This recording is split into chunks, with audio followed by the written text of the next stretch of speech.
សពបុរសម្នាក់ដែលចុះបាញ់ត្រីនៅក្រោមស្ពានកោះពោះពេលនេះប្រទះឃើញហើយនៅព្រឹកថ្ងៃទី22ខែកក្កដាឆ្នាំ2026នេះគូបញ្ជាក់ផងដែរកាលពីយប់ថ្ងៃទី20ខែកក្កដាវេលាម៉ោង11យប់មានបុរសម្នាក់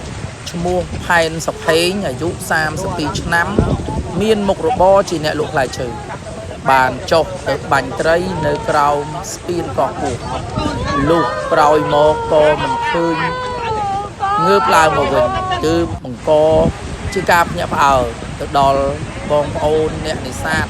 ក៏ដូចជាសមត្ថកិច្ចមូលដ្ឋានលុះមកដល់ព្រឹកថ្ងៃទី27ខែកក្កដាឆ្នាំ2026នេះបងប្អូនអ្នកនេសាទ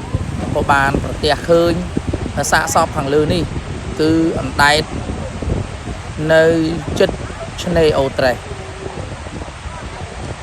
សូមចូលរួមរំលែកទុក្ខផងសូមអរគុណ